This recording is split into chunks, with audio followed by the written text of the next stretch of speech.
Hello, welcome to Gods of Guitar, episode number 7, and today we're going to be looking at the icon that is Joe Perry of Aerosmith, Joe Perry Project, and Hollywood Vampires fame.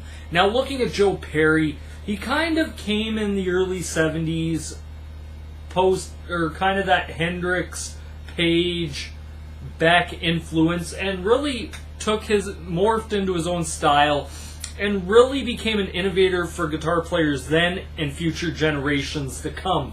Now, what are some great songs to listen to when talking about Joe Perry?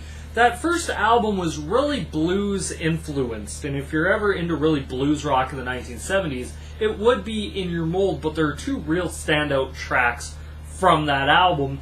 First being the third track, which I have no idea why the heck it was the third track on the album. To me, it should have been the opener or the closer. That would have been Dream On. But the song that gets often overlooked in that, and it's a Guns N' Roses cover, that Guns N' Roses covered the song, Mama Kin, which is a fantastically well-written song, but it's Joe Perry and Brad Winford's guitar playing that really set it apart from a lot, but especially Joe Perry at that time. Just a fantastic guitar player. Some other songs from the next album, Same Old Song and Dance, Train Kept A-Rollin'. Now, for Aerosmith and Joe Perry especially, I think his real big break came with Toys in the Attic, and especially their two big hits from that, Walk This Way and Sweet Emotion, that talk box of Sweet Emotion at the beginning, and then you really hear those riffs.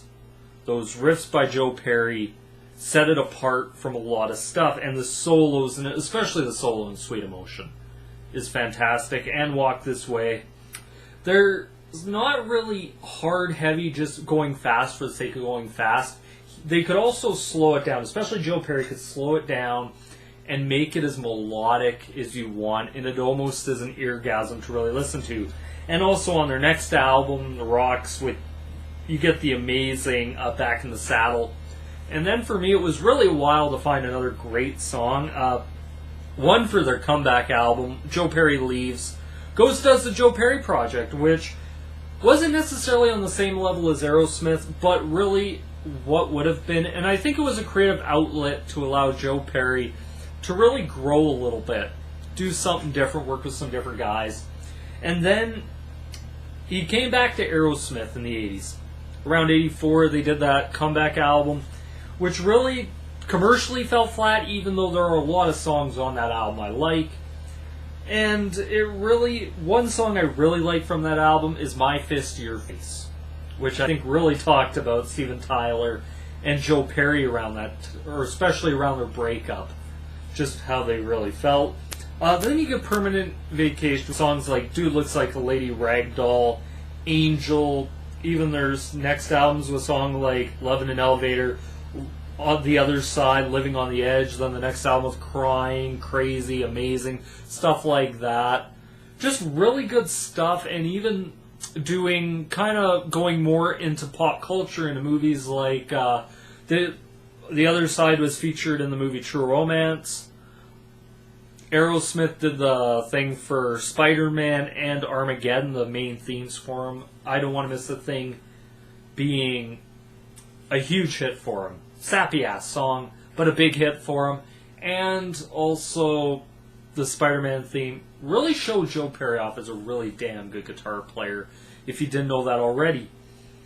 Now, also looking at his entire career, his Hollywood Vampire theme they're doing with Alice Cooper and Johnny Depp and other members, good stuff. I really enjoy it.